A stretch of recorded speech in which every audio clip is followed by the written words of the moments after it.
প্রতিদিন ভাবতে হবে যে দাদা চলে গেল, বাবা চলে গেল, আমিও ওই একই পথের যাত্রী। দ্য ডেস্টিনেশন ইজ সেম, গন্তব্য এক, কেউ আগে কেউ পরে। এটাই ওয়াজ, এটাই দামি ওয়াজ। এটা মনে রাখলেই মানুষ আর চুরি করতে পারে না, মিথ্যা বলতে পারে না, ইফটিজিং করতে পারে না, পরকিয়া করতে পারে না, মতের বিরুদ্ধে গেলে তারে রামদা দিয়ে কোপাইতে পারে না। চিল্লা এখন ঠিক কিনা? এটাই হচ্ছে ইসলাম। আখিরাতের স্মরণ, যিকরাদ্দার, চলে যেতে হবে। ছোট্ট আছি, বড় হব। এই যে দাড়ি পাকা মুরব্বীরা যারা আছেন, ওনার মায়ের পেট থেকে তো এরকম সাদা দাড়ি নিয়ে বেরিয়েছিল না? ছোট্ট বাচ্চা হয়ে এসেছিল, ওনারা ওয়া ওয়া করে কেঁদেছে। শৈশব, কৈশোর, যৌবন, প্রৌঢ়ত্ব, বার্ধক্য, বয়সের ভার, চুল আর দাড়ির শুভ্রতা। আগে ছিল সিঙ্গেল, হয়েছে ডবল, এরপর হয়েছে মেয়ের বাপ, এরপরে শ্বশুর, এরপরে নানা। This is the circle of life. এটাই সার্কেল, রাউন্ড, এভাবে ঘুরে আবার চলে যেতে হবে। এই চিন্তাটা যদি মাথায় থাকে, ওই লোক টেন্ডারবাজি করতে পারে?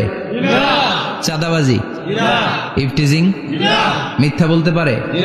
যৌতুক খেতে পারে? এজন্য সব সময় give yourself the reminder of আখিরা। আখিরাতের রিমাইন্ডার নিজেরাই নিজে দেন। অন্যায় হয়ে গেলে, ভুল হয়ে গেলে রিমাইন্ডার দেন যে থাকতে আসি নাই, চলে যাব। কেউ থাকতে পারে নাই, নবীরাও পারে নাই। যে মালাকুল মাউত রুহু কবজ করে, ওই ফেরেশতা থাকতে পারছে? চলে গেছে। আমাদেরকে চলে যেতে হবে। আল্লাহ বুঝার তৌফিক দাও। তো সূরাতু ইয়াসিন থেকে আজকে আমরা কথা শুনবো, ইনশাআল্লাহ। পড়েন যতটুকু আমাদের সাধ্যে কুলায়।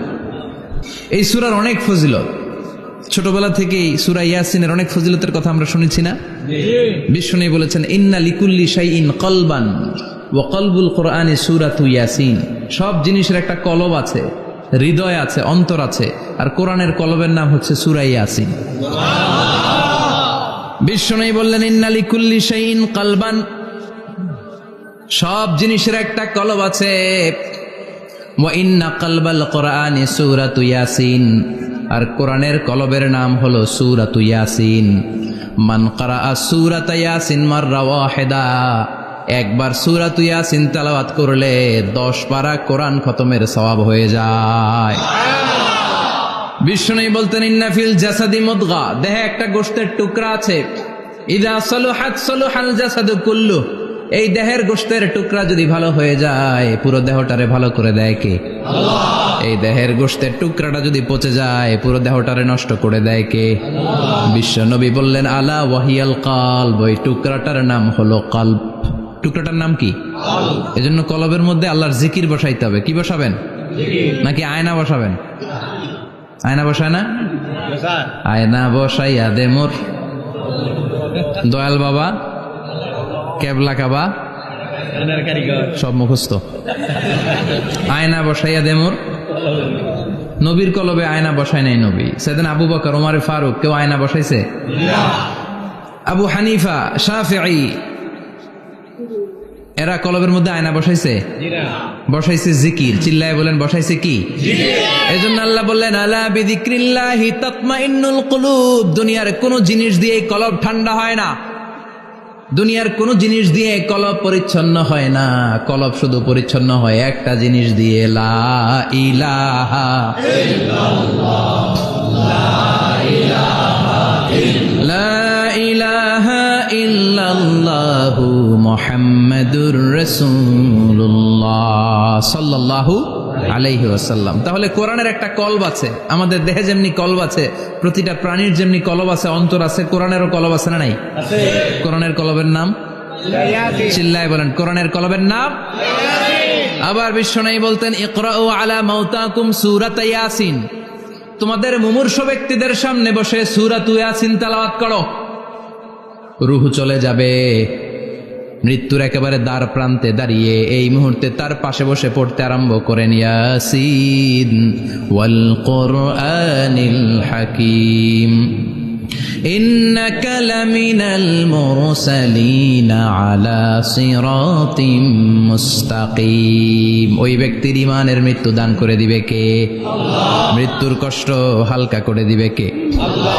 আবার বিশ্বনবী বলতেন, রাত্রিবেলা যে ব্যক্তি একবার সূরাতুল ইয়াসিন তেলাওয়াত করে ঘুমাতে যায়, সকালবেলা নিষ্পাপ অবস্থায় তারে ঘুম থেকে জাগাবে কে? আল্লাহ। তাহলে এই সূরার মর্যাদা কম কম না বেশি বেশি? কলবুল কোরআন, এটা কোরআনের কলব, একবার পড়লে 10 পড়ার সওয়াব। আবার মুমূর্ষু ব্যক্তির সামনে বসে সূরা ইয়াসিন তেলাওয়াত করতে বলা হয়েছে, তাহলে মৃত্যুর কষ্টরে হালকা করে দেয় কে? আল্লাহ। আবার রাত্রিবেলা সূরা ইয়াসিন তেলাওয়াত করলে সকালবেলায় নিষ্পাপ বানায় দেয় কে? মনে থাকবে? কোরআনের কলবের নাম কি? ভুলে যাবেন না তো? বেশি বেশি তেলাওয়াত করতে রাজি আছেন? সকাল সন্ধ্যা তেলাওয়াত করবেন তো? সূরা ইয়াসিন ছাড়াও এই সূরার অনেকগুলো নাম তাফসীর গ্রন্থে পাওয়া যায়। এই সূরার একটা নাম হচ্ছে সূরাতুল কাদিয়া। সূরাতুল কাদিয়া, তাকদি হাজাতা কারিইহা। যে এই সূরা তেলাওয়াত করে ওই তেলাওয়াতকারীর যে হাজত আছে, প্রয়োজন আছে, এই সূরার বরকতে আল্লাহ তার প্রয়োজন পূরণ করে দেয়। আমাদের জীবনে প্রয়োজন আছে না নাই? কার কাছে চাইবো? বিপদে পড়লে কারে বলবো? আমরা বিপদে পড়লে প্রথমে শেয়ার দেই ফেসবুকে। কোথায় শেয়ার? আগে শেয়ার দিব কার কাছে? মনে থাকবে? বিপদে পড়লে ফেসবুকে শেয়ার দিব না, বন্ধুরে শেয়ার করব না, বউয়ের কাছেও পরে শেয়ার করব, আগে শেয়ার করব কার কাছে? মনে থাকবে? এজন্য বিশ্বনবী বলতেন এই সূরার নাম সূরাতুল কাদিয়া, মানুষের হাজত পূরণ করে দেয়। এই সূরা তেলাওয়াত করে যদি আপনি আল্লাহর কাছে কোনো বিপদ থেকে পানা চান অথবা কোনো প্রয়োজন নিয়ে দোয়া করেন, সূরার বরকতে প্রয়োজনটা পূর্ণ করে দেয় কে? আল্লাহ। কেউ যেটা পারে না পারে কে? আল্লাহ। কেউ যেটা দেয় না দেয় কে? আল্লাহ। কেউ যেটা শোনে না শোনে কে? আল্লাহ। তাহলে পেলাম সূরাতুল কাদিয়া। আরেকটা নাম আছে সূরার, সেটা হচ্ছে সূরাতুল আযীমা, সুমহান সূরা। কি সূরা? সুমহান, আযীমা। এই আযীম আর আযীমা এই শব্দ দুইটা অনেক দামি, আল্লাহ যে কোনো জায়গায় ব্যবহার করেন নাই। বিশ্বনবীর চরিত্রের উপমা দিতে যে আল্লাহ আযীম শব্দ বলেছেন, তাই না? রব্বুল আলামিন বলেন ওয়া ইন্নাকা লাআলা খুলুকিন আযীম। ও নবী, সাধারণ কোন চরিত্র আপনারে আমি দেই নাই, আপনারে আমি দিয়েছি আযীম একটা চরিত্র। খুলুকুন আযীম, and verily indeed you are on a very good standard of character. অসাধারণ চরিত্র দিয়েছে। বিশ্বনবীর চরিত্র বুঝাতে যে আল্লাহ কি শব্দ ব্যবহার করেছেন? কথা বলে না, তাফসীর শিখে যেতে হবে। কোন শব্দ ব্যবহার করেছেন? আযীম। আবার আল্লাহ নিজের পরিচয় দিতে যে আযীম বলেছেন, ওয়ালা ইয়াউদুহু হিফযুহুমা ওয়া হুয়াল আলিয়্যুল আযীম। সুবহানাল্লাহ। আকাশ জমিনের নিয়ন্ত্রণ করতে যে আল্লাহ কখনো ক্লান্ত হয় নাকি? কারণ তিনি হচ্ছেন আল আলিয়্যুল আযীম। আল্লাহু আকবার। তার মানে নবীর চরিত্রের ক্ষেত্রে আযীম, আল্লাহর নিজের সত্তার ক্ষেত্রে আল্লাহ বললেন আযীম। আবার বললেন কিয়ামতের দিন গোটা পৃথিবীটারে আমি নাড়িয়ে দেব, গোটা পৃথিবীতে একটা আমি ভূমিকম্প দিব। এই কথাও কোরআনে আছে না নাই? ইযা জুলজিলাতিল আরদু জিলজালাহা আল কারিয়াতু মাল কারিয়া। পুরো পৃথিবী কাঁপিয়ে দিব। এই কাঁপাকাঁপিটা ওই দিনের ভূমিকম্পটা কি অন্যান্য সময়ের ভূমিকম্পের মতো হবে? এই ভূমিকম্পকে আল্লাহ বলেছেন আযীম। ইন্না জালজালাতাস সাআতি লা শাইউন আযীম। সেদিনের ভূমিকম্প সাধারণ কোনো আর্থকোয়েক নয়, সাধারণ ভাইব্রেশন না, এটা আযীম। আবার আল্লাহ কোরআনকেও আযীম বলেছেন, ওয়ালাকাদ আতাইনাকা সাবআম মিনাল মাসানি ওয়াল কুরআনাল আযীম। ও নবী, আমি আপনার নিত্য পাঠনীয় সপ্তবাক্য সূরাতুল ফাতিহা দিয়েছি, সাথে সাথে কোরআনে আযীম দান করেছি। সুবহানাল্লাহ। তার মানে কোরআনের ক্ষেত্রে আযীম, কিয়ামতের ভূমিকম্প এটা আযীম, আল্লাহ নিজেও আযীম, বিশ্বনবীর চরিত্র। আবার এই সূরাটাও যেহেতু দামি, এজন্য এই সূরার নাম সূরাতুল আযীমা, সূরাতুল সুমহান সূরা। এটা যেন তেন সূরা নয়, এটা তো কোরআনের কলব। কলব ছাড়া মানুষ বাঁচে? হার্ট ফাউন্ডেশনে যেয়ে দেখবেন মানুষের কি অবস্থা। হৃদরোগ, হৃদয় যার নষ্ট, তার যে কত কষ্ট। এই যে কি পরানো লাগে এখন? রিং পরায়, এনজিওগ্রাম, এনজিওপ্লাস্টি করে আর্টারি ব্লক করে ফেলে। চর্বি, এত চর্বি আমরা খাই, এত গরুর গোশত আমরা খাই। মনে রাখবেন, যেই প্রাণীর পা বেশি ওইটার ভিতরে কোলেস্টেরল বেশি। মাছের কয় পা? হ্যাঁ, নাই, এখানে নাই, মাছের পাটা নাই, কোলেস্টেরল নাই। মুরগির কয় পা? জোরে বলতে হবে। তার মানে কিছু কোলেস্টেরল আছে না নাই? গরুর কয় পা? কোলেস্টেরল বেশি না কম? এইবার কোন চিংড়ির কয় পা? সবচেয়ে বেশি কোলেস্টেরল কন্টেইন করে শ্রিম্প, প্রন, চিংড়ি। এজন্য এগুলো কম খাইতে হবে। তবে 40-এর আগে যারা আছেন ধুমায়া খান, 40-এর পরে এই যে মাটন, ল্যাম্প, ছাগলের গোশ, খাসির গোশ, চিংড়ি, এগুলো আপনার ডায়েট থেকে বাদ দিয়ে দিতে হবে। বুঝতে পেরেছেন?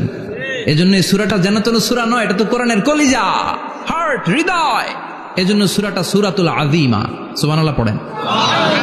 তার মানে 1 নম্বরে পেলাম সূরাতুল কাদিয়াহ, 2 নম্বরে পেলাম সূরাতুল আযীমা, 3 নম্বরে সূরার আরেক নাম হলো সূরাতুল মুইম্মা। সূরাতুল মুইম্মা। মুইম্মার 2 অর্থ। এক অর্থ হচ্ছে এটার বরকতটা আম, সবার জন্য, যেই পড়ে সেই বরকত পায়, এজন্য মুইম্মা। আবার মুইম্মার আরেক অর্থ হচ্ছে যেই সূরা শত্রুকে অন্ধ করে দেয়। কি করে দেয়? এই সূরার প্রথম 9টা আয়াত যদি বিপদে পড়ে, শত্রুর কবলে পড়ে আপনি তেলাওয়াত করেন, শত্রুর চোখটারে অন্ধ করে দিবে কে? আল্লাহ। বিশ্বনবী মক্কা থেকে যখন মদিনায় যায়, হিজরতের সময় বিশ্বনবী সূরাত ইয়াসিনের প্রথম 9টা আয়াত তেলাওয়াত করলেন। তেলাওয়াত করে আল্লাহর নাম নিয়ে ঘর থেকে বের হলেন। আশেপাশে কাফেররা ঘুরে কিন্তু বিশ্বনবীরে দেখে না, সবাই খেলে এরকম এরকম করে, ডানে বায়ে হাতায়, বিশ্বনবীর সামনে দিয়ে যায়, কিন্তু কাফেরদের চোখ অন্ধ করে দিয়েছে কে? আল্লাহ। এজন্য কোরআন তেলাওয়াত করলে কাফেরদের চোখকে অন্ধ বানায় দেয় কে? আল্লাহ। এজন্য সূরার একটা নাম হচ্ছে সূরাতুল মুইম্মা। কি নাম? অন্ধ করে দেয়। তাফসিরে কুরতুবির মুসান্নিফ ইমাম আল কুরতুবি, উনাকে জালিম বাদশা বন্দী করেছিল। ওনার তাফসিরে এসেছে উনি শক্তিশালী লোক ছিলেন, জেলখানা ভেঙে বাঁচার জন্য দিছে দৌড়। উনারেও ধরার জন্য জালিম বাদশার সৈনিকেরা ঘোড়া নিয়ে রওনা হয়েছে। উনিও দৌড়ায়, ঘোড়াও পেছন থেকে আসে। ওমিয়া মানুষ কি ঘোড়ার দৌড়ের সাথে পারে? উনি হাঁটতে হাঁটতে হয়রান হয়ে এক বালুর ময়দানে যে ধপাস করে পড়েছেন। ওরাও ঘোড়া দিয়ে এসে নেমেছে, কিন্তু আজীব তামাশা, উনি বালুতে ধপাস করে পড়েই সূরাত ইয়াসিনের প্রথম 9 আয়াত তেলাওয়াত করতে শুরু করেছেন। ওরা নিচে নেমে ডানে বায়ে সামনে পিছনে খালি খুঁজে, কিন্তু দেখে না, সামনে কিন্তু বসা। ওদের চোখটার অন্ধ করে দিছে কে? আল্লাহ। বিশ্বাস হয়? ঈমান হয়? এজন্য বিপদে পড়লে সূরাত ইয়াসিনের প্রথম 9 আয়াত পড়তে রাজি আছেন? আল্লাহ তুমি তৌফিক দাও। আরো জোরে পড়েন আমিন। এজন্য আল্লাহ চমৎকার ভাবে এই সূরাটা শুরু করে দিলেন। 2টা কাটা অক্ষর দিয়ে আল্লাহ বললেন ইয়াসিন ওয়াল কুরআনিল হাকীম ইন্নাকা লামিনাল মুরসালিন আলা সিরাতিম মুস্তাকিম। পড়েন সুবহানাল্লাহ। ইয়াসিন। সূরাটা শুরু করলেন কি দিয়ে? ইয়াসিন। এটা কি কোনো বাক্য? এটা কি কোনো শব্দ? এটা কি অক্ষর? 2টা। প্রথম অক্ষরের নাম, দ্বিতীয়টা আওয়াজ করে বলেন, প্রথম অক্ষরটার নাম, দ্বিতীয়টা। খুব চমৎকার না? বাক্য দিয়ে এই সূরাটা শুরু করে নাই। যেমন ইযা জুলজিলাতিল আরদু জিলজালাহা, এই সূরার প্রথম আয়াত, এটা একটা বাক্য না? জি। আচ্ছা। ওয়াদ-দুহা ওয়াল-লাইলি ইযা সাজা, বাক্য না? জি। কিন্তু ইয়াসিন, এটা কি কোনো বাক্য? না। এটা কি কোনো শব্দ? না, এটা কাটা 2টা অক্ষর। সুবহানাল্লাহ পড়েন। আল্লাহ 114টা সূরার প্রায় 29টা সূরা এরকম কাটা কাটা অক্ষর দিয়ে শুরু করেছেন। সুবহানাল্লাহ নাই? এই 29টা সূরা কখনো আল্লাহ একটা অক্ষর দিয়ে শুরু করেছেন, কখনো 2টা অক্ষর দিয়ে, কখনো 3টা দিয়ে, কখনো 4টা দিয়ে, কখনো 5টা দিয়ে। একটা অক্ষর দিয়ে আল্লাহ কোরআনের সূরা শুরু করেছেন। এরকম একটা সূরা বলেন, নুন ওয়াল কলামি ওয়া মা ইয়াসতুরুন। নুন, নুন দিয়ে সূরা শুরু হয়ে গেছে। তারপরে কফ, এক অক্ষর দিয়ে সূরা শুরু হয়ে গেছে। সুবহানাল্লাহ পড়েন। সুবহানাল্লাহ। এবার বলেন 2 অক্ষর দিয়ে সূরা শুরু হয়েছে এরকম সূরা বলেন। হামিম। এত দূরে যান কেন? এটা আছে না নাই? আছে। ইয়াসিন। ইয়াসিন। সুবহানাল্লাহ পড়েন। ইয়াসিন 2 অক্ষর দিয়ে। তারপরে হামিম। এবার 3 অক্ষর দিয়ে আল্লাহ সূরা শুরু করছেন এরকম, আলিফ লাম মিম তা সিন মিম। আল্লাহু আকবার। আবার 4টা অক্ষর দিয়ে সূরা শুরু হয়েছে এরকম আছে না নাই? আবেশাব কোন? আলিফ লাম মিম র, আলিফ লাম মিম সাদ আছে না নাই? আবার 5টা কাটা অক্ষর দিয়ে সূরা শুরু হয়েছে এরকম সূরাও আছে না নাই? সূরা মারিয়ামের শুরুতে কি আছে? কাফ হা ইয়া আইন সাদ। সুবহানাল্লাহ পড়েন। এরকম প্রায় 29টা সূরা আল্লাহ কাটা কাটা অক্ষর দিয়ে শুরু করেছেন, কোন বাক্য দিয়ে নয়, কোন শব্দ দিয়ে নয়, কি দিয়ে? হারফ দিয়ে। হারফ, এই হারফগুলোরে বলে হুরুফ আত-তাহাজ্জি বা হুরুফ আল মুকাত্তাআত, কাটা কাটা অক্ষর। মনে রাখবেন কোরআনের আয়াতগুলো দুই ভাগে বিভক্ত, একটা মুহকাম, একটা মুতাশাবিহ। মুহকাম মানে যেগুলোর অর্থ আমরা জানি, যেগুলোর ব্যাখ্যা আমরা জানি, যেটার ইন্টারপ্রিটেশন এক্সপ্লেনেশন আমাদের জানা আছে। আর মুতাশাবিহ আমরা অর্থ জানি না, আমরা ব্যাখ্যা জানি না, এটা দিয়ে আসলে কি বুঝাইছে আমরা কেউ জানে না। জানে একজন, চিল্লায় বলেন তিনি কে? আল্লাহ বললেন ওয়া ইন কুনতুম ফি রাইবিম মিম্মা নাযালনা আলা আবদিনা ফাআতু বিসূরাতিন মিন মিসলিহি ওয়াদউ শুহাদাআকুম মিন দুনিল্লাহি ইন কুনতুম সাদিকিন। আল্লাহ বললেন ও জাহেলি যুগের লোকেরা, শোনো শোনো, এত আরবি কবিতা বানাতে পারো, এত গল্প লিখতে পারো, আরবিতে এত নোবেল বানাতে পারো, উপন্যাস বানাতে পারো, আর্টিকেল লিখতে পারো, আমার নবীর উপর যে কোরআন আমি নাজিল করেছি এই কোরআনের ব্যাপারে অন্তরে যদি কোনো সন্দেহ থাকে, বাপের বেটা হলে পারলে কোরআনের মতো একটা সূরা বানিয়ে নিয়ে আসো। পারছে? কিয়ামত পর্যন্ত কেউ পারবে? বিশ্বনবী যেই জামানাতে এসেছিলেন ওই জামানায় আরবি ভাষা সাহিত্যের উৎকর্ষতা সাধিত হয়েছিল। আরবি ভাষার এতটা উৎকর্ষ পৃথিবী কখনো দেখে নাই। কবিতা, গদ্য, পদ্য, গল্প, উপন্যাস, রচনা, প্রবন্ধ, আর্টিকেলের শয়লাভ। এই ভাষা সাহিত্যিকদের চোখে আঙ্গুল দিয়ে আল্লাহ বুঝাতে চাইলেন এত অর্থ করতে পারো, এত ব্যাখ্যা জানো, এত বড় বড় বুলিয়া ওড়াও, এত কিছু তুমি জানো, তাহলে বলো ইয়াসিন অর্থ কি? সুবহানাল্লাহ কইবেন না? তাইলে বল নুন অর্থ কি, কফ মানে কি, আলিফ লাম রা মানে কি, ফাবুহিতাল্লাযী কাফার। কেউ জানে না, কেউ উত্তর দিতে পারে না। কোন সুবহানাল্লাহ। এটা কোরআনের মুজিজা, এটার অর্থ কেউ জানে না। আর এগুলোর অর্থ নিয়ে খোঁচাখুচি করাও ঠিক না। তবে মুফাসসিরিন ইকরাম এগুলোর কিছু অর্থ সম্ভাব্য বলার চেষ্টা করেছেন। যেমন ইয়াসিনের অর্থ ইবনে আব্বাস বলেছেন এর অর্থ হতে পারে ইয়া ইনসান, হে মানুষ। সুবহানাল্লাহ পড়েন। কেউ কেউ বলেছে এটার অর্থ হতে পারে ইয়া সাইয়্যিদ আল মুরসালিন। কেউ কেউ বলেছেন ইয়াসিন হতে পারে ইসমুল্লাহ, আল্লাহর নাম। কেউ বলেছেন এটা হতে পারে ইসমুন লিন নবী, বিশ্ব নবীর নাম। আবার কেউ কেউ বলেছেন ইয়াসিন হতে পারে এই কোরআনে কারিমের একটা নাম। কোন সুবহানাল্লাহ। এই সম্ভাব্য সব কথাগুলো বলে পৃথিবীর সব মুফাসসিররা বলতে বাধ্য হয়েছেন আল্লাহু আ'লামু বিমুরাদিহি বিহি। এটার দ্বারা আসল অর্থ যে কি এটা আমরা কেউ জানি না। জানে কে? আল্লাহ। চিৎকার করে বলতে হবে জানে কে? তাহলে ইয়াসিন মানে আমরা জানি না। ইয়াসিনের অর্থ আমরা ছেড়ে দেব কার উপর? আল্লাহ। এরপর আল্লাহ বললেন ওয়াল কুরআনিল হাকীম, প্রজ্ঞাময় বিজ্ঞানময় কোরআনের শপথ। ওয়াল কুরআনিল হাকীম, বিজ্ঞানময় প্রজ্ঞাময় কোরআনের শপথ বা কসম। ওয়াল কুরআনিল হাকিমে যে ওয়া, এই ওয়াটারে আরবিতে বলে ওয়া আল কাসামিয়া। কি বলে? ওয়া আল কাসামিয়া। কসম কাটার জন্য আল্লাহ এই ওয়া ব্যবহার করেছেন। যত জায়গায় কোরআনে আল্লাহ কসম কেটেছেন ওই কসমের শব্দটার আগে ওয়া আছে না নাই? ও মিয়া, কোরআনে আল্লাহ সময়ের শপথ করেছেন, কসম কেটেছেন, যুগের কসম কেটেছেন। যুগের সময়ের আরবি হলো আল আসর। এই আসরের আগে ওয়া আছে না নাই? কি বলছে আল্লাহ? ওয়াল আসর, ওয়াল। আবার তিন ফলের কসম আল্লাহ কোরআনে কেটেছেন। কি বলেছেন? ওয়াত্তিন মানে তিনের কসম। জাইতুনের কসম কেটেছেন, বলেছেন ওয়াজ্জাইতুন। তুর পাহাড়ের কসম কেটেছেন, বলেছেন ওয়াতুরে সিনিন। যত জায়গায় কসম তত জায়গায় ওয়াও আছে না নাই? পাহাড়ের নামে কসম কেটেছেন, আল্লাহ বলেছেন ওয়াতুর। সূর্যের নামে কসম কেটেছেন, আল্লাহ বলেছেন ওয়াশ-শামসি ওয়াদুহাহা। সুবহানাল্লাহ কইবেন না? ফজরের নামে কসম কেটেছেন, কি বলেছেন? ওয়াল ফাজর। জিলহজ মাসের প্রথম 10 রাতের কসম কেটেছেন, কি বলেছেন? ওয়া লায়ালিন আশর। জোর আর বেজরের কসম কেটেছেন, আল্লাহ বলেছেন ওয়াশ-শাফঈ ওয়াল ওয়াতর। সূরা ইয়াসিনে কাটা কাটা 2টা অক্ষরের পরে রব্বুল আলামিন কোরআনের কসম কেটেছেন। এজন্য আল্লাহ বলেছেন ইয়াসিন ওয়াল কুরআনিল হাকীম। ইয়াসিন ওয়াল কুরআনিল হাকীম, প্রজ্ঞাময় বিজ্ঞানময় কোরআনের শপথ। কোরআনের মধ্যে বিজ্ঞান আছে না নাই? বেশি না কম? বিশ্বাস হয় না নাস্তিক্য কথা বিশ্বাস হয়?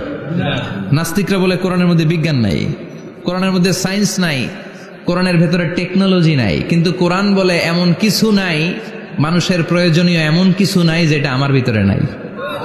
আল্লাহু আকবার।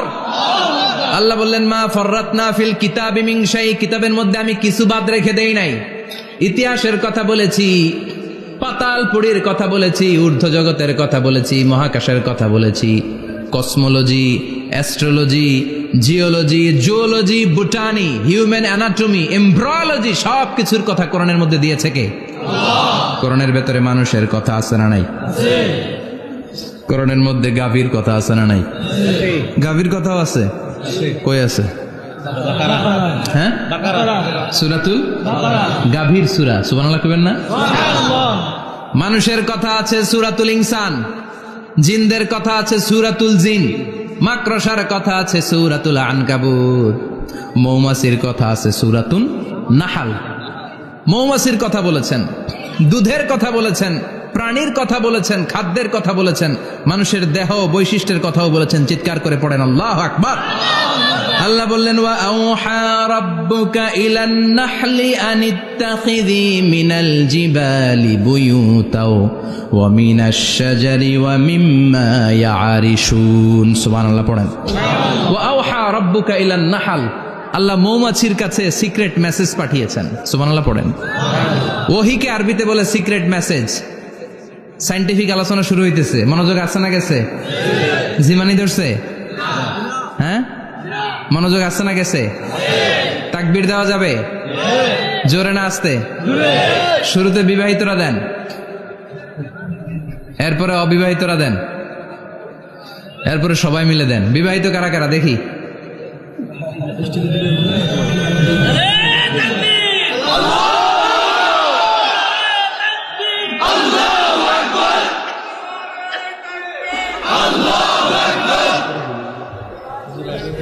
বিবাহিতরা অবিবাহিতরা দিবেন না? শুরুতে বিবাহিতরা দেন, তারপরে অবিবাহিতরা দেন, তারপরে সবাই মিলে দেন। বিবাহিতরা রেডি? দেখবো কাদের গলায় জোর বেশি। দেখি দেখি, বিবাহিতরা দেন। লিল্লাহি তাকবীর। মাশাআল্লাহ। এবার অবিবাহিতরা রেডি? আওয়াজ নাই, হেরে যাবে আজকে, হেরে যাবে। রেডি? তাকবীর দাও, লিল্লাহি তাকবীর।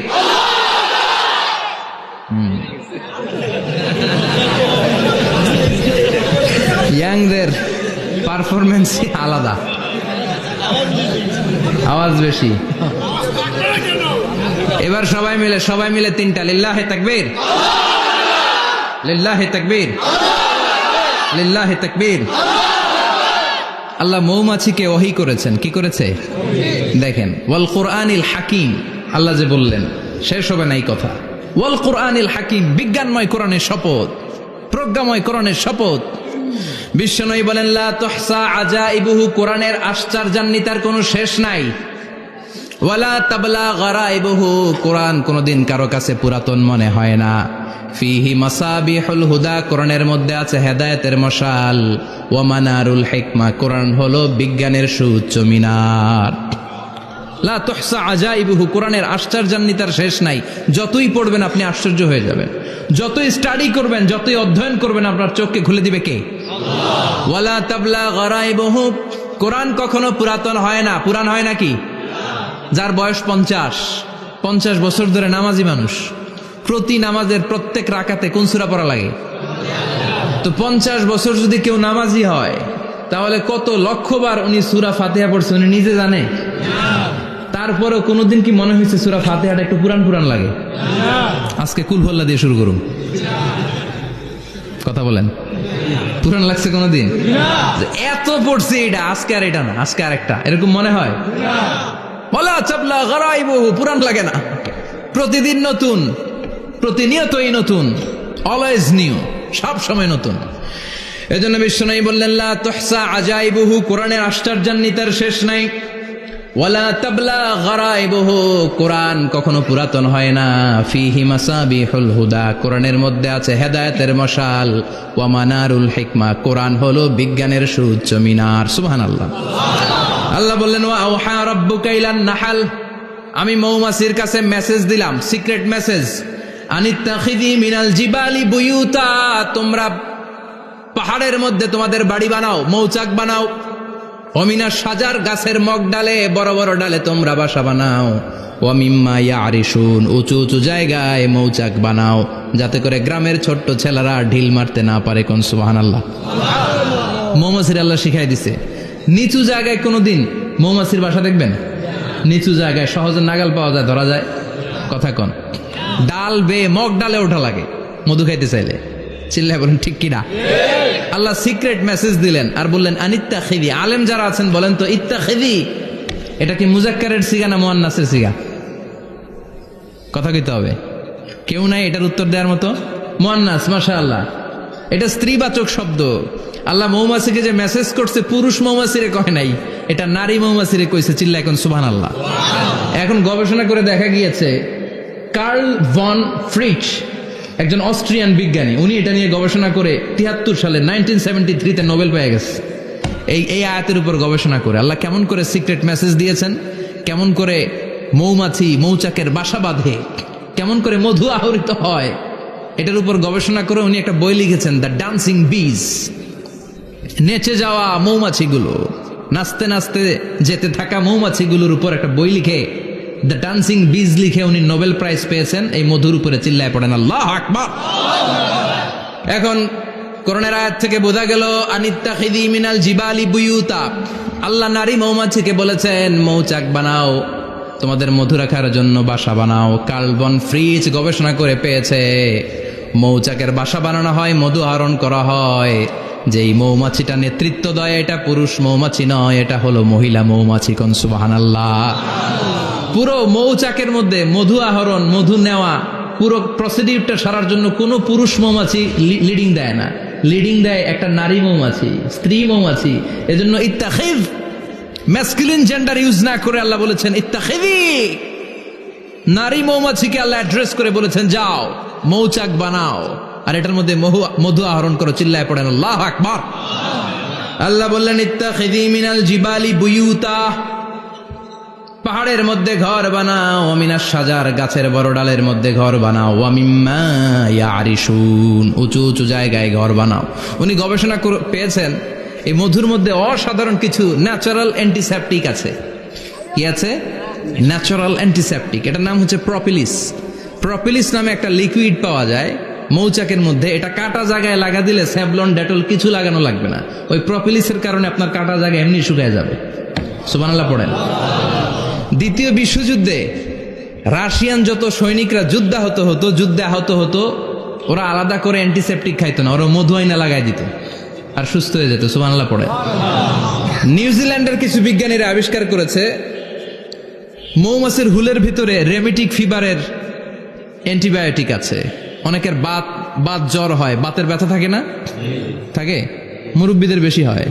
ওই জায়গার মধ্যে যদি আপনি মৌমাছি এনে ঢুকাই দিতে পারেন, মৌমাছির হুল লাগাই দিতে পারেন, ভালো হয়ে যাবে।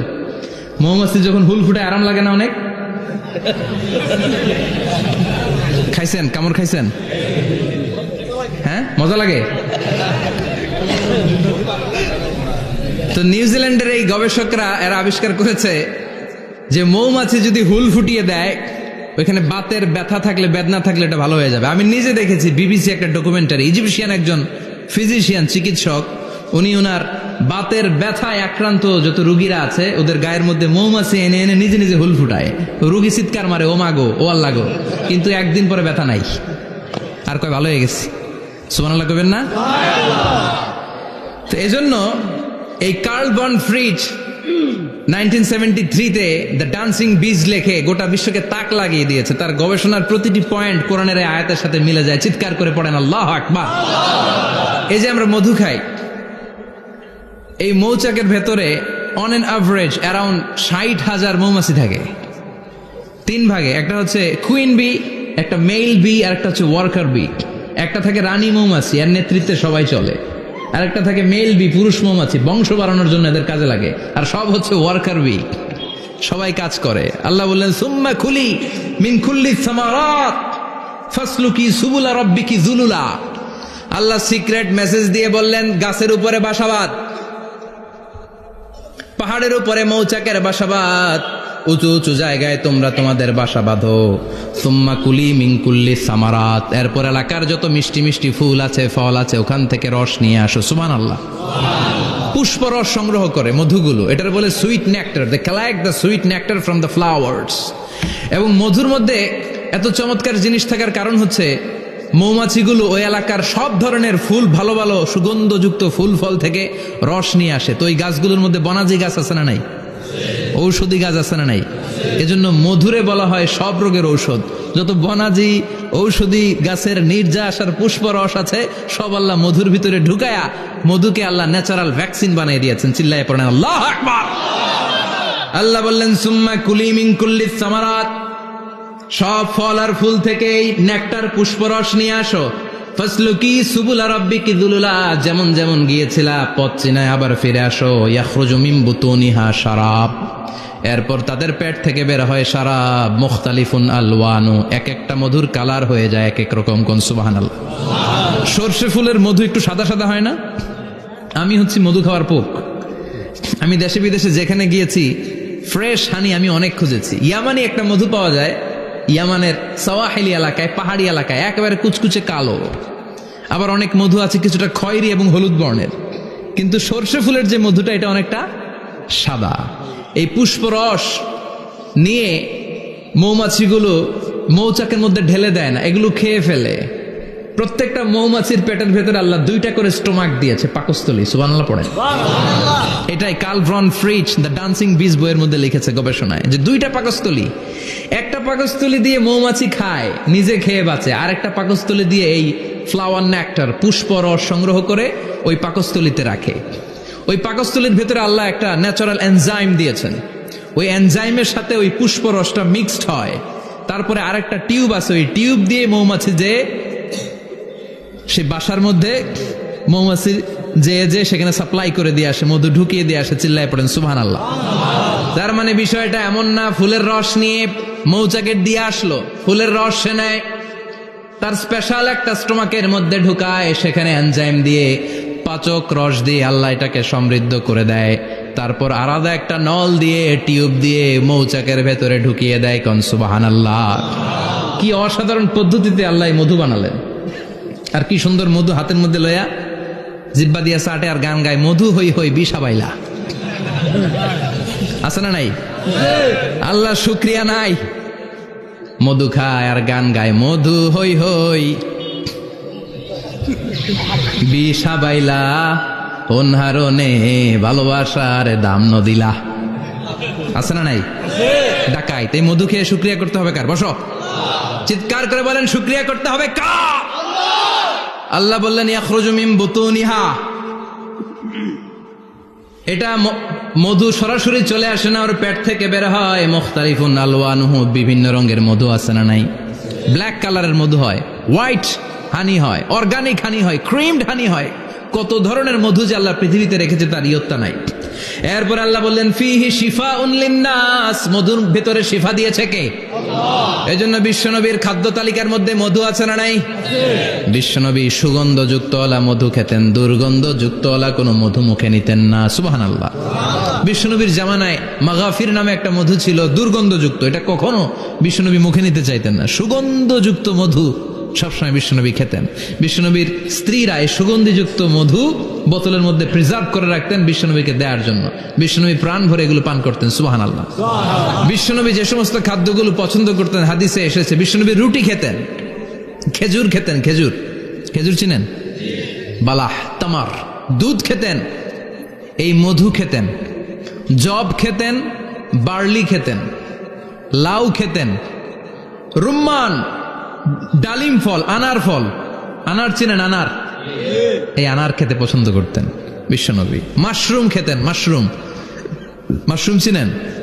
ব্যাঙ্গের ছাতার মতো। রেস্টুরেন্টে ইদানিং মাশরুমের স্যুপ পাওয়া যায়, এটা খাবেন। যাদের চোখের জ্যোতিতে সমস্যা, দৃষ্টিতে সমস্যা খাবেন। হাদিসে এসেছে আল কামআতু মিনাল মান ওয়া মাউহা শিফাউন লিল আইন।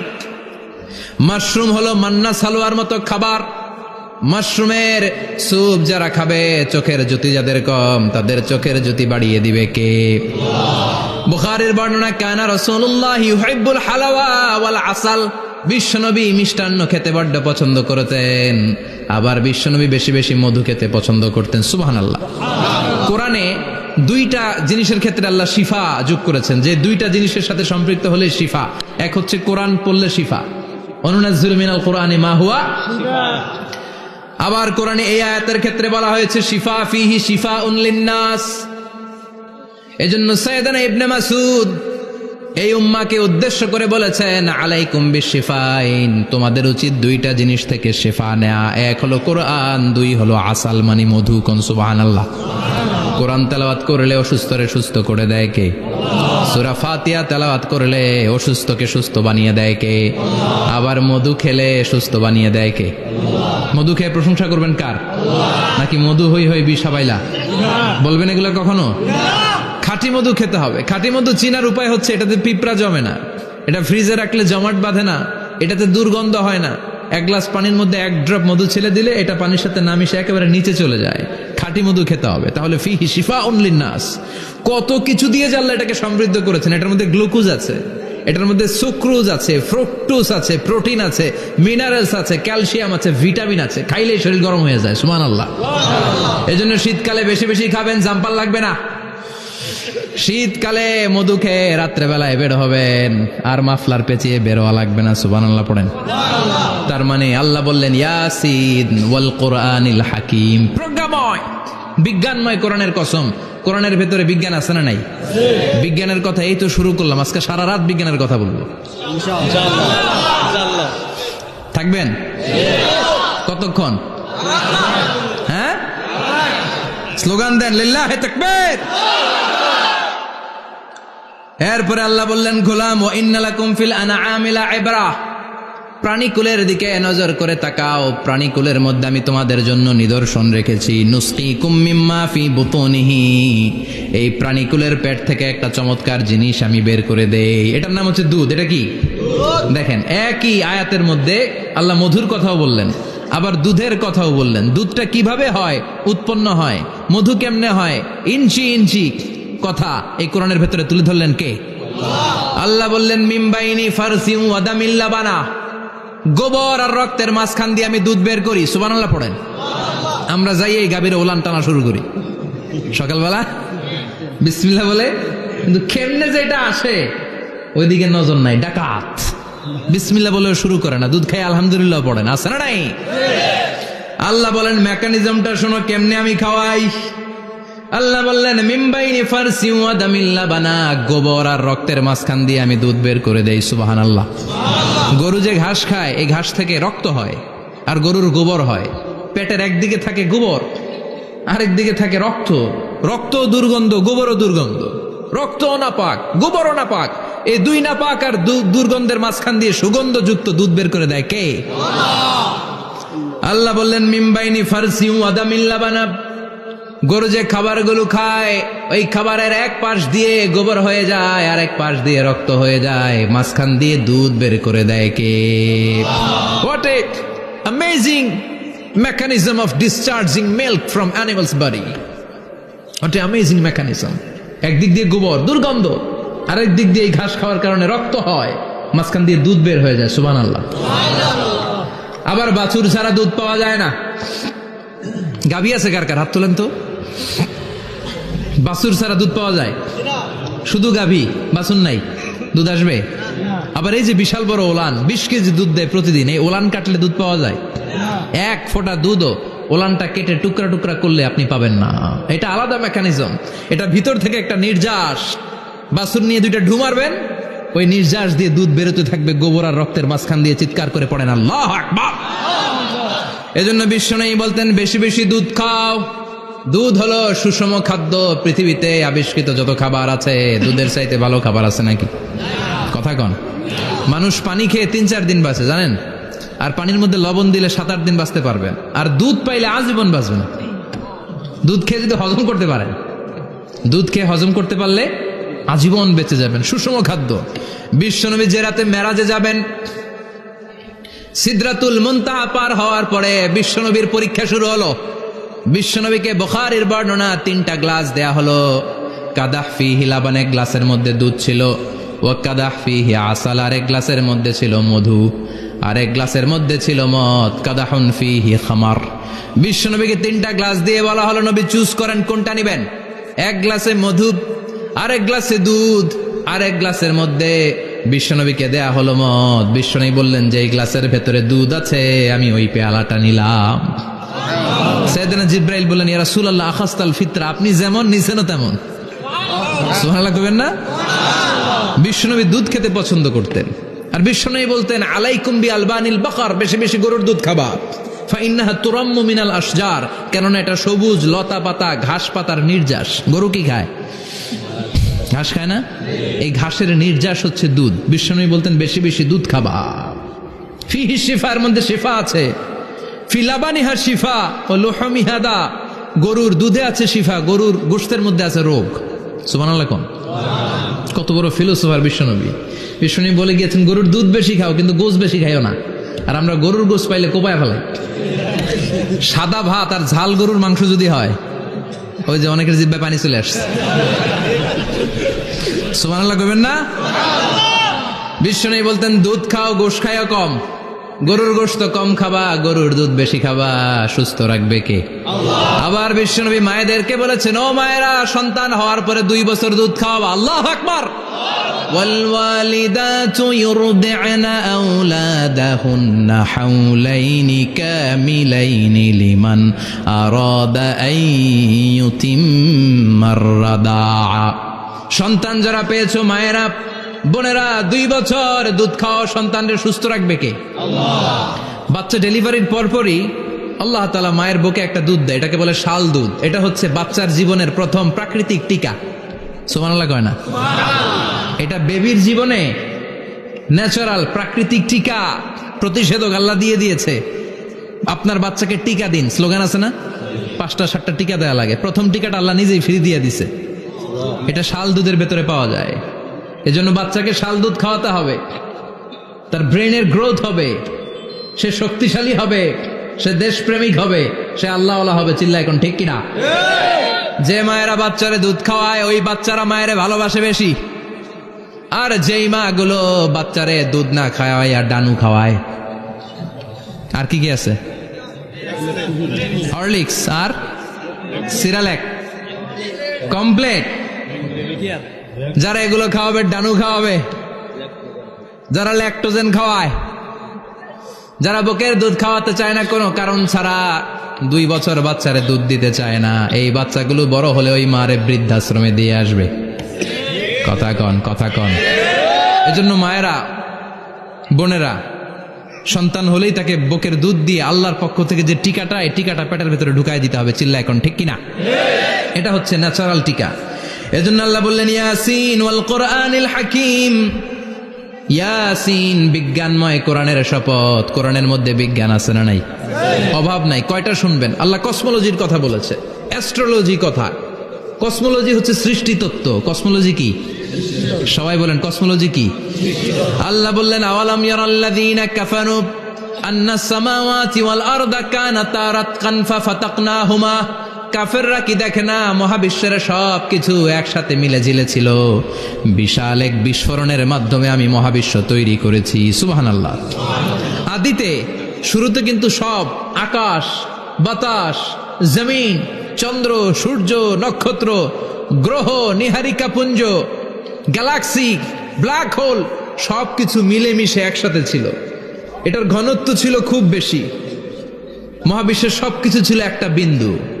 এটাকে বিজ্ঞানীরা নাম দিয়েছে দ্য সিঙ্গুলারিটি, মহা একত্ব। এরপর একটা প্রচন্ড বিস্ফোরণের মধ্য দিয়ে মহাবিশ্ব সৃষ্টি হয়েছে। এটার ওরা নাম দিয়েছে বিগ ব্যাং থিওরি। কি নাম? স্টিফেন হকিং মারা গেছে না গত বছর নাকি? হ্যাঁ, বছর খানিক আগে মারা গিয়েছে। সবচেয়ে বড় পদার্থবিজ্ঞানী ছিল। সে একটা বই লিখেছে, from the brief history of time, a brief history of time from big bang two black hole. সেখানে সে প্রমাণ করেছে কোরআনের এই আয়াত, কানাতা রাতকান, মহাবিশ্বের সবকিছু একটা বিন্দু ছিল। চাঁদ, সূর্য, গ্রহ, তারা সব কি ছিল? কথা বলেন, সবাই বলেন।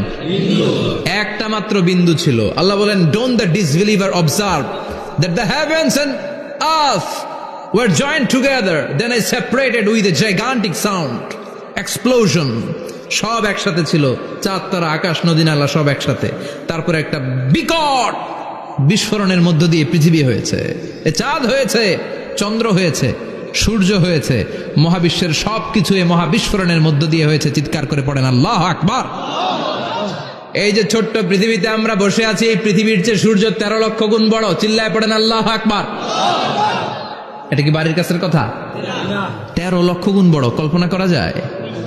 তার মানে কি সূর্যই সবচেয়ে বড়? না, সূর্যের চেয়ে অনেক বড় বড় তারা আছে। ব্যাটেলজিউস নামে একটা তারা আছে মহাকাশে, যেটা যে সূর্য পৃথিবীর চেয়ে 13 লক্ষ গুণ বড়।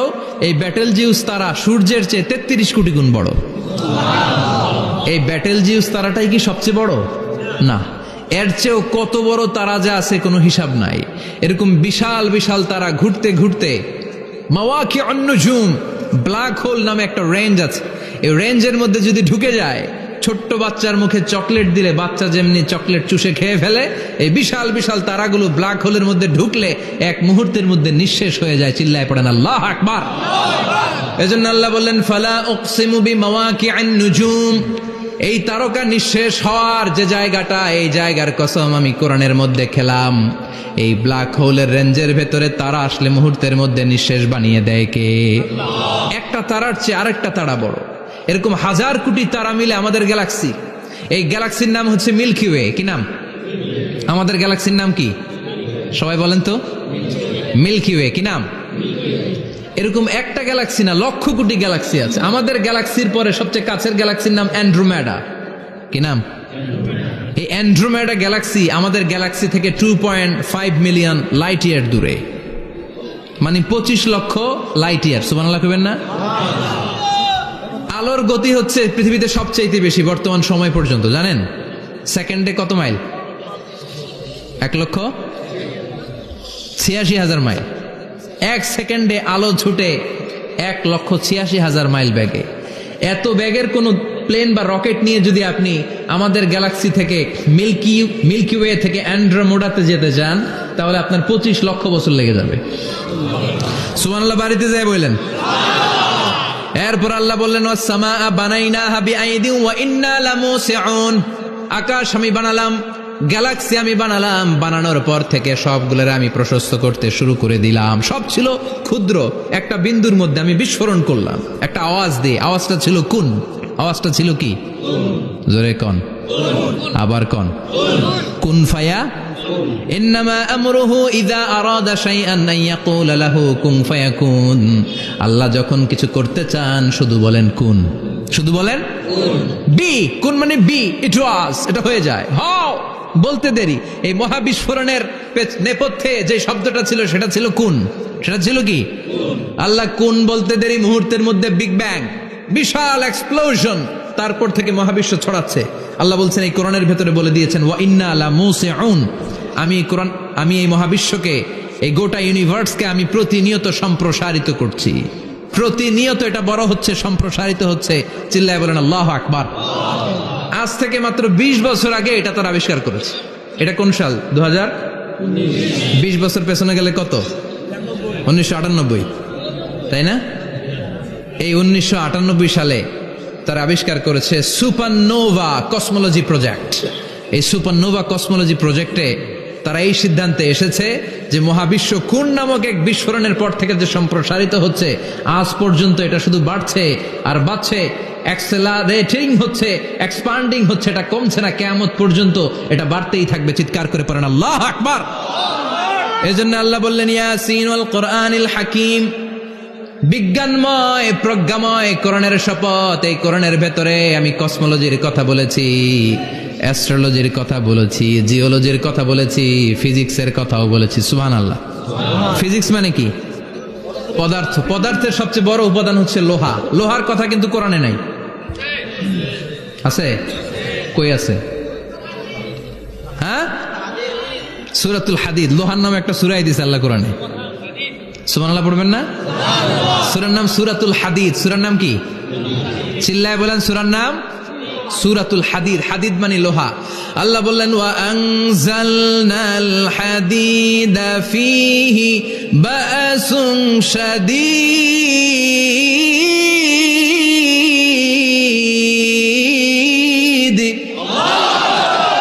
ওয়া আনজালনাল হাদিদ ফীহি বাসুন শাদীদ, আমি লোহা নাজিল করলাম আর লোহার ভেতরে আমি ভয়ঙ্কর শক্তি ঢুকাইয়া দিলাম। সুবহানাল্লাহ। ফীহি মানাফিউ লিন-নাস, লোহার ভেতরে মানুষের জন্য অনেক কল্যাণ আছে। সুবহানাল্লাহ। লোহা ছাড়া পৃথিবীতে কিছু হয়? আংটি বানাতে লোহার দরকার আছে না নাই? ঘড়ি বানাতে, গাড়ি বানাতে, বাড়ি বানাতে, মোবাইল বানাতে, হেলিকপ্টার, প্লেন, রকেট, মাইকের স্ট্যান্ড। সুবহানাল্লাহ। কোন এমন কোন জিনিস নাই যেটার মধ্যে লোহা লাগে না। এজন্য আল্লাহ বললেন এই লোহার নামে আমি একটা সূরা ডেডিকেট করলাম, ওয়া আনজালনাল হাদিদ ফীহি বাসুন শাদীদ, আমি লোহাকে নাজিল করেছি। আল্লাহ বলেছেন, খেয়াল করে শব্দটা শুনেন, ওয়া আনজালনাল হাদিদ, আমি লোহাকে উপর থেকে নাজিল করেছি। কি করেছি? কথা বলেন। তার মানে লোহা পৃথিবীতে ছিল না, নাজিল করছে কে? লোহা পৃথিবীতে ছিল? পৃথিবীতে ছিল? পৃথিবীতে থাকলে নাজিল করবেন কেন? এই যে কোরআনটা পৃথিবীতে আগে ছিল, নাজিল করছে কে? কোন ফেরেশতাকে দিয়ে? সাইয়েদনা জিবরাইল। কোন নবীর উপর? বিশ্বনবী মুহাম্মদুর রাসূলুল্লাহ। আল্লাহু আকবার।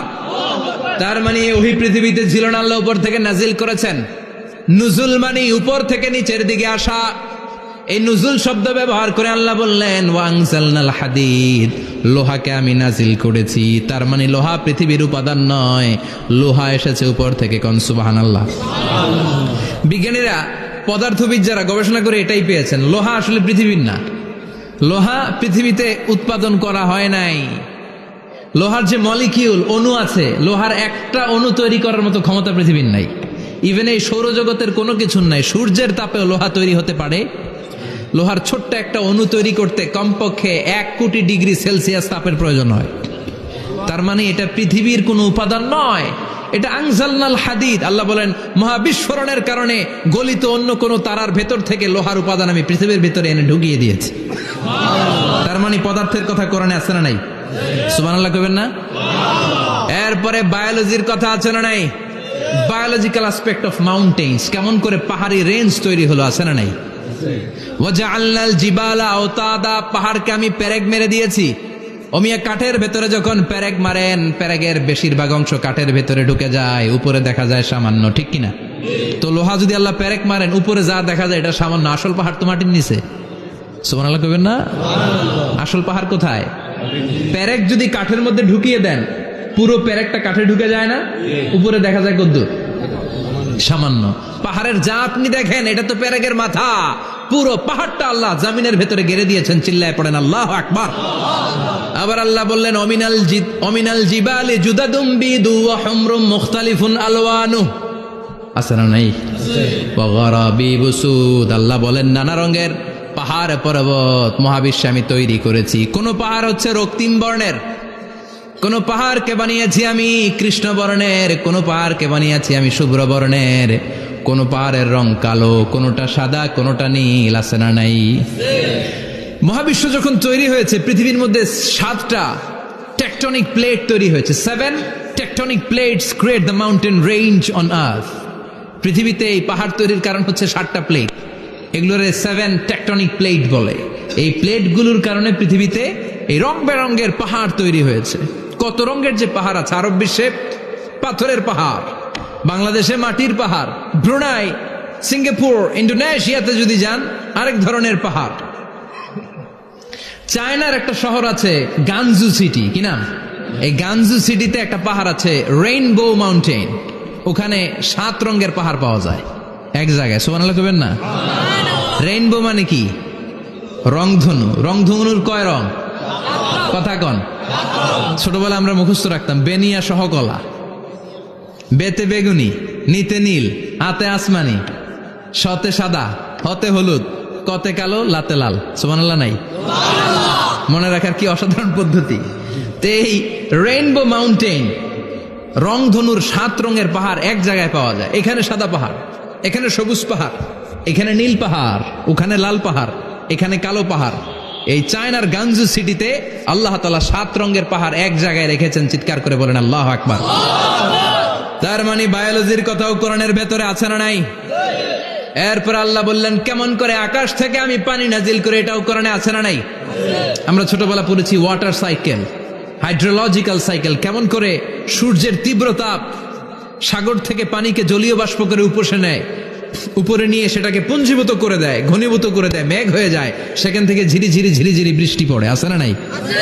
আর ওই বৃষ্টির গান আমরা গাই, এই বৃষ্টি ভেজা রাতে তুমি চলে যেও না। ওই বৃষ্টি পেয়ে আল্লাহর কাছে দোয়া করে না। বিশ্বনবী বলেন, রহমতের বৃষ্টির নিচে দাঁড়িয়ে কেউ যদি হাত তুলে দোয়া করে, ওই দোয়া কবুল করে কে? আল্লাহ। আবার আকাশের মধ্যে মেঘের ঘনঘটা দেখলে বিশ্বনবী পেরেশান হয়ে যেতেন, হয়রান হয়ে যেতেন, আর আল্লাহর কাছে বলতেন, আল্লাহ এই মেঘ দিয়ে তুমি আমাদেরকে আযাব দিও না, তুমি আমাদেরকে গজব দিও না, তুমি আমাদেরকে শেষ করে দিও না, এই মেঘ থেকে তুমি আমাদেরকে রহমতের বৃষ্টি দাও। পড়ে না আমিন। বৃষ্টি দেখলে বিষ্ণু বলতেন, আল্লাহুম্মা সাইয়্যিবান নাফিআ ইয়া গাউসু আগিসনা গাউসান মুগীসান মারিআন মারিআন নাফিআন গায়রা দার আজিলান গায়রা আজিল। হে আল্লাহ, এই বৃষ্টি থেকে তুমি ঠান্ডা রহমতের পানি দাও। কি দাও? আল্লাহ মেঘে দে পানি দে, ছায়া দে রে তুহু, আল্লাহ মেঘে দে। পড়েন পড়েন, আল্লাহ মেঘে দে পানি দে, ছায়া দে রে তুহু, আল্লাহ মেঘে দে। এই ওয়াটার সাইকেলের কথা আল্লাহ বলেছেন। আলম তারা আন্নাল্লাহ ইউসজি সাহাবান। কাফের নাস্তিক যেগুলো সমাজের আবর্জনা খড়কুটা, ওরা কি দেখে না কেমন করে আমি বাতাসকে জলীয় বাষ্প করে আকাশে তুলি, বায়ুমণ্ডলে নিয়ে যাই, সুম্মা ইউআল্লিফু বাইনাহুম, জলীয় বাষ্পগুলারে তখন আমি ঘনীভূত করি, সুম্মা ইয়াজআলুহু রুকামান, এরপরে আমি মেঘে পরিণত করি, ফাতারাল ওয়াদকা ইয়াখরুজু মিন খিলালিহি, তারপর মেঘের ভেতর থেকে ঝিরিঝিরি ঝিরিঝিরি বৃষ্টি নাজিল করে কে? আবার আল্লাহ বললেন, পানি থেকে আমি পৃথিবীর সব প্রাণগুলারে বানালাম, ওয়াজআলনা মিনাল মাই কুল্লা শাইইন হাইয়া ফালা ইয়াকিলুন, পানির ভেতর থেকে সব প্রাণের উৎপত্তি পৃথিবীর মধ্যে ঘটিয়ে দিয়েছে কে? বিজ্ঞানীরা স্বীকার করেছে, পৃথিবীতে যত প্রাণ পাওয়া যায়, যত প্রাণের ব্লুপ্রিন্ট পাওয়া যায়, সব এসেছে পানি থেকে। চিৎকার করে বলেন, কোত্থেকে? পানি নাই তো প্রাণ নাই, পানিও আছে প্রাণও আছে। কোন সুবহানাল্লাহ। বিজ্ঞানীদের ধারণা, তারা ধারণা করে বলেছে পৃথিবীর প্রথম প্রাণের নাম হচ্ছে অ্যামিবা। কি নাম? ওরা বলেছে এটা এককোষী জীব, it's a very small unicellular organism found ever in the world. পৃথিবীতে পাওয়া প্রথম এককোষী প্রাণীর নাম হচ্ছে অ্যামিবা। এটা এসেছে শৈবালের মতো, এরপরে জুপ্লাংটন, ফাইটোপ্লাংটন, ব্যাকটেরিও প্লাংটন, একটার পর একটা স্পিসিজ প্রজাতি পৃথিবীতে ডেভেলপ করেছে। কোন সুবহানাল্লাহ। এই পানির কথা কোরআনের ভেতরে বলে দিল কে? এজন্য আল্লাহ বললেন, ওয়াল কোরআনিল হাকিম, বিজ্ঞানময় কোরআনের শপথ। এই কোরআনটা বিজ্ঞানের ঠাসা, এই কোরআন আশ্চর্যের শেষ নাই, এই কোরআন কোনোদিন পুরাতন হয় না। এই কোরআনের ভেতরে আল্লাহ দিয়েছেন হেদায়েতের মশাল, আর কোরআনটাকে বানিয়েছেন বিজ্ঞানের সুউচ্চ মিনার। জোরে কোন সুবহানাল্লাহ। তার মানে কোরআনে আমরা কি পেলাম? দুধের কথা পেলাম, মধুর কথা পেলাম, কিভাবে ডায়েট করবেন সেটা আমরা পেলাম, আমরা কসমোলজি পেলাম, অ্যাস্ট্রোলজি পেলাম, বায়োলজি পেলাম, ফিজিক্স পেলাম, ওয়াটার সাইকেল পেলাম। এবার পাতালপুরীর কথার দরকার আছে না নাই? পৃথিবীর একেবারে গভীরতম গভীরে কি আছে? এটা কিন্তু কোরআনে নাই, আছে। পৃথিবীর মাঝখানে যে উত্তপ্ত লাভা আর আগুন, এটা আপনারা জানেন? পৃথিবীর উপর দিয়ে আমরা ঠান্ডা পৃথিবীতে ঘুরে বেড়াই, কিন্তু এর ভিতরে কিন্তু আগুন, লাভা। আল্লাহ কোরআনের মধ্যে ফুটন্ত টকবগে সাগরের কসম খেয়েছেন। আল্লাহ বলেছেন, ওয়াল বাহারিল মাসজুর,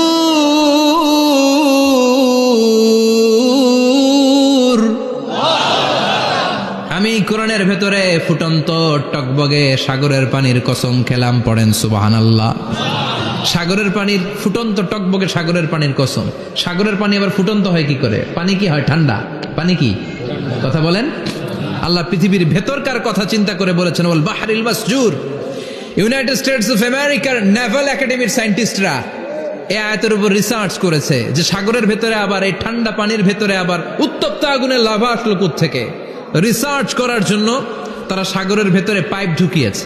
পাইপ ঢুকাতে ঢুকাতে অনেকগুলো লেয়ার তারা পার করেছে। রূপান্তর শিলার স্তর, পাললিক শিলার স্তর, আগ্নেয়গিরির শিলার স্তর, মার্বেল পাথরের অনেকগুলো শিলার স্তর পেরিয়ে যাওয়ার পরে তারা পাইপ ঢুকানোর পরে দেখতে পেয়েছে পাইপগুলো গলে যায়। পাইপগুলো কি হয়? তার মানে ভিতরে কি আছে? গত কয়েক মাস আগে জাপানে কিছু জিওলজিস্ট, ভূতত্ত্ববিদ, তারা গবেষণা করে পৃথিবীর এক মাথা থেকে আরেক মাথায় যেতে চাচ্ছে, মানে প্রতিপাদ স্থান। বাংলাদেশের এখান থেকে ছিদ্র করলে আপনি দক্ষিণ আমেরিকার চিলির সান্টিয়াগোতে যেয়ে উঠবেন। কথা বুঝতে পেরেছেন? তার মানে বাংলাদেশের প্রতিবাদ স্থান হচ্ছে দক্ষিণ সাউথ আমেরিকার চিলির সান্টিয়াগো। আবার ইন্ডিয়া থেকে ছিদ্র করতে করতে পৃথিবীর আরেক মাথা দিয়ে উঠবেন। সুবহানাল্লাহ বলেন। এটা তারা শুরু করেছে, কিন্তু এখনো সফল হয় নাই। ইউএস এর নেভাল একাডেমির সায়েন্টিস্টরা পাইপ ঢুকাতে ঢুকাতে দেখে একটা পর্যায় শেষে পাইপ আর ঢুকানো যায় না, পাইপগুলো পৃথিবীর ভেতরে যেতে যেতে গলে গলে পানি হয়ে যায়। সুবহানাল্লাহ কইবেন না? এই রিসার্চ প্রজেক্টের যিনি চিফ, উনি বললেন, bring the water proof pipe from America. America থেকে ওয়াটার প্রুফ পাইপ নিয়ে আস। আমার এমন পাইপ লাগবে গবেষণা করার জন্য যে পাইপ আগুনে জ্বলে না। ওয়াটার প্রুফের মধ্যে আগুন লাগালে আগুন ধরবে? বুলেট প্রুফে বুলেট মারলে বুলেট ঢুকবে? মাননীয় প্রধানমন্ত্রী শেখ হাসিনা যে গাড়িতে করে চড়ে, এটা বুলেট প্রুফ কার? গুলি মারলে ঢুকবে? আবার গুলি মারতে যায় না, 14 গোষ্ঠী উদ্ধার করে ছাড়বে আপনার, খবরদার। তো আমেরিকা থেকে ফায়ার প্রুফের পাইপ নিয়ে আসা হলো। নেভাল একাডেমির চিফ সায়েন্টিস্ট পাইপ ঢুকাতে আরম্ভ করলেন। ঢুকাতে ঢুকাতে পৃথিবীতে কিন্তু অনেকগুলো স্তর আছে। এই যে বালু মাটি, সব কিন্তু বালু মাটি নয়। আপনি খুঁড়তে খুঁড়তে পেয়ে যাবেন পাললিক শিলা, এরপরে রূপান্তরিত শিলা, এরপরে মার্বেল পাথরের শিলা, এরপরে শুরু হবে গরম আগ্নেয়গিরির শিলা। ওই শিলার ভেতরে এমন আগুন আল্লাহ রেখেছে, ওই নেভাল একাডেমির সায়েন্টিস্টরা ফায়ার প্রুফের পাইপ ঢুকাতে ঢুকাতে একটা লেভেল যাওয়ার পরে দেখে যে ফায়ার প্রুফের পাইপও গলে গলে মুহূর্তে পানি হয়ে যায়। তার মানে ভেতরে এমন আগুন আল্লাহ রেখেছে, ওই আগুনের তুলনায় পৃথিবীর আগুনের মতো নয়। ওই আগুনটাই জাহান্নামের আগুন। আবার বিজ্ঞানীরা গবেষণা করে ওই আগুনের মধ্যে মানুষের চিৎকার শুনেছে। এজন্য হাদিসে এসেছে, আল্লাহর ওলিরা, মুমিন বান্দারা মারা গেলে তাদের রূহগুলো আকাশে চলে যায়, ইল্লিনে চলে যায়। আর কাফের মুশরিক আর নাস্তিক গুলো মারা গেলে তাদের আত্মাগুলো পৃথিবীর মাঝখানে সিজ্জিনে চলে যায়। ওই সিজ্জিনের ভেতরে আগুন আছে না নাই? চিল্লায় বলেন। তার মানে পাতালপুরীর কথাও আছে, সাগরের কথাও আছে, আকাশের কথাও আছে। কেমন করে দুনিয়াতে আমরা আসলাম সেটাও আছে। এমব্রয়োলজি, ভ্রূণ তত্ত্বের কথা কোরআনে আছে না নাই? পৃথিবীতে আল্লাহ কয়েক সিস্টেমে মানুষ বানালেন। সৈয়দনা আদমকে বানালেন, মাও নাই বাবাও নাই। সৈয়দনা আদম আলাইহিস সালামের বাবার নাম কি? মায়ের নাম কি? মাও নাই বাবাও নাই। আবার সৈয়দনা ঈসা আলাইহিস সালামকে আল্লাহ তৈরি করলেন, শুধু মা আছে বাবা নাই। আবার আমাদের সবাইকে আল্লাহ বানালেন, মাও আছে বাবাও আছে, ঠিক কিনা? এরপরে ছোট্ট 1 ফোঁটা নাপাক থেকে আল্লাহ আমাদেরকে বানালেন। এই 1 ফোঁটা বীর্যের মধ্যে যে প্রাণ আছে, এটা 2জন বিজ্ঞানী আবিষ্কার করেছে। লিয়েন হুক মাইক্রোস্কোপ যন্ত্র দিয়ে তারা বীর্যের মধ্যে, স্পার্ম ড্রপের মধ্যে গবেষণা করে পেয়েছে যে ওখানে কি যেন নড়ে। ওই 1 ফোঁটা ড্রপের মধ্যে কি যেন নড়ে। সেখান থেকে ওরা আবিষ্কার করেছে এই স্পার্মের ভেতরে, শুক্রাণুর ভেতরে প্রাণের অস্তিত্ব আছে। 1 ফোঁটা স্পার্মে, 1 ফোঁটা বীর্যের মধ্যে 20 কোটি যদি শুক্রাণু না থাকে, ওই স্পার্ম থেকে আল্লাহ বেবি দেয় না, সন্তান দেয় না। সুবহানাল্লাহ কোন? এজন্য আল্লাহ বললেন, হাল আতা আলাল ইনসানি হিনুম মিনাদ দাহরি লাম ইয়াকুন শাইআম মাযকুরা। ও মানুষ, কেন এত অহংকার করো? নজর করে তোমার জীবনের শুরুটার দিকে একটু তাকাও। কি ঝিলা তুমি?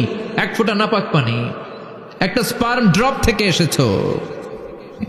ইয়াখরুজু মিন বাইনিস সুলবি ওয়াত তারায়েব, বাবার পৃষ্ঠদেশ থেকে মায়ের গর্ভদেশের মধ্যে তোমাকে নিয়ে গেল কে?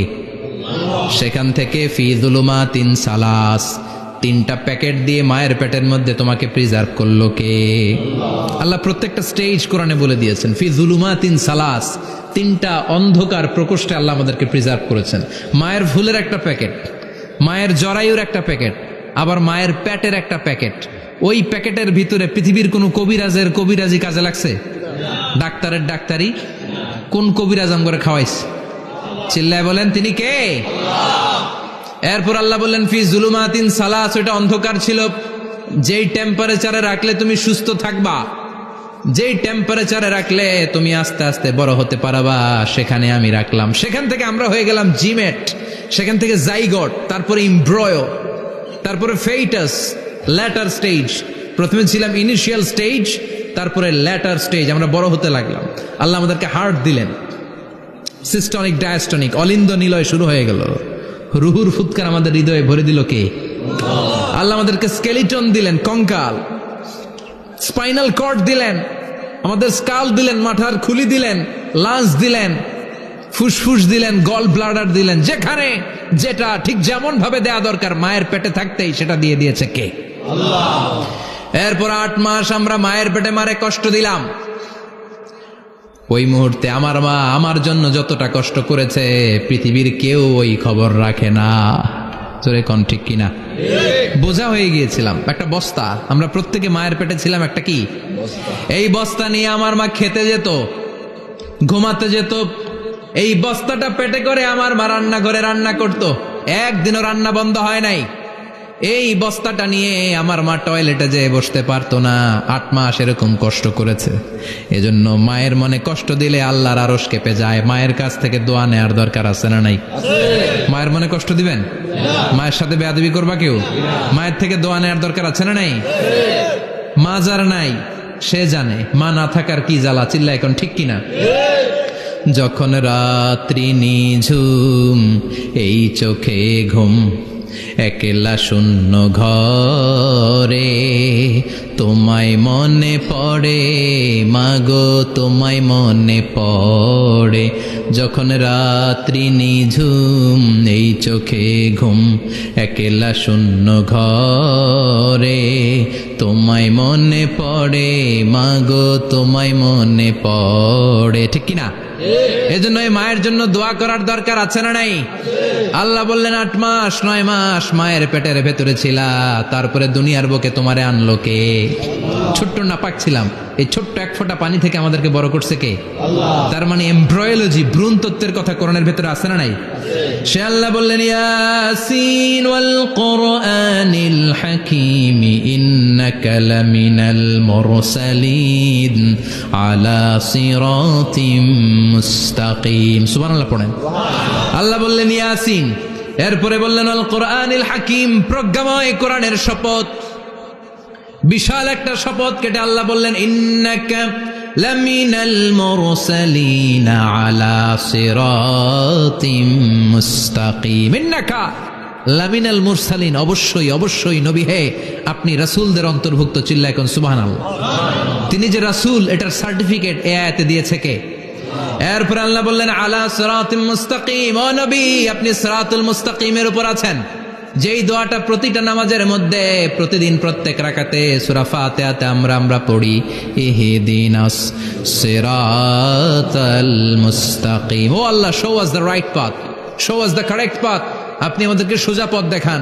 আল্লাহ এখানে সার্টিফিকেট দিলেন, নবী গো, লক্ষাধিক পয়গম্বর যে আমি পেয়েছি তাদের শ্রেষ্ঠতম রাসূল করে আমি আপনাকে প্রেরণ করেছি, আর হেদায়েতের সুউচ্চ মশাল দিয়ে আমি আপনাকে সিরাতুল মুস্তাকিমের উপর রেখেছি। চিল্লায় পড়েন আল্লাহু আকবার। এই জন্য বিজ্ঞানময় কোরআনের সাথে নিজেদের সম্পর্ক বাড়ানোর দরকার আছে না নাই? কোরআন পড়লে দুনিয়া এবং আখিরাতে মর্যাদা বাড়ায় দিবে কে? কোরআনের আইন দিয়ে সমাজটারে সাজানোর দরকার আছে না নাই? কোরআন দিয়ে আমাদের সমাজটা সমৃদ্ধ হোক আমরা চাই কি চাই না? কোরআন দিয়ে আমার সংসদ ভবন চলুক, আমার 300 জন মেম্বার অব দ্য পার্লামেন্ট কোরআনের আয়াত দিয়ে সংসদে কথা বলুক আমরা চাই কি চাই না? আমাদের মিলিটারি গুলো কোরআনের আওতায় চলুক, আমাদের দেশটা কোরআন দিয়ে চলুক। আমার লাল সবুজের পতাকা সংসদ ভবনের এক পাশে, আর কালিমার লা ইলাহা ইল্লাল্লাহর পতাকা আরেক পাশে পতপত করে উড়বে আমরা চাই কি চাই না? সেজন্য কোরআনের সাথে আমাদের সম্পর্ক বাড়াতে হবে, নিজে কোরআন পড়তে হবে, কোরআন বুঝতে হবে, কোরআনের উপর আমল করতে হবে। রাজি আছেন তো? এটাই হচ্ছে সূরাতুল ইয়াসিনের শিক্ষা। আল্লাহ আমাদের সবাইকে কথাগুলো বুঝার ও আমল করার তৌফিক দান করুক। আমরা পড়ি আমিন। আরো জোরে পড়েন আমিন। যতগুলো কথা বললাম কোরআন থেকে আলোকিত করার জন্য আল্লাহ তাআলা যে মেসেজগুলো আমাদেরকে কোরআনের ভেতরে দিয়েছে, এই মেসেজ থেকে আমরা যেন নিজেদেরকে সমাজকে আলোকিত করতে পারি। আল্লাহ তুমি তৌফিক দাও। আর জোরে পড়েন আমিন। সুবহানাকাল্লাহুম্মা বিহামদিকা আশহাদু আল্লা ইলাহা ইল্লা আনতা আস্তাগফিরুকা ওয়া আতুবু ইলাইক।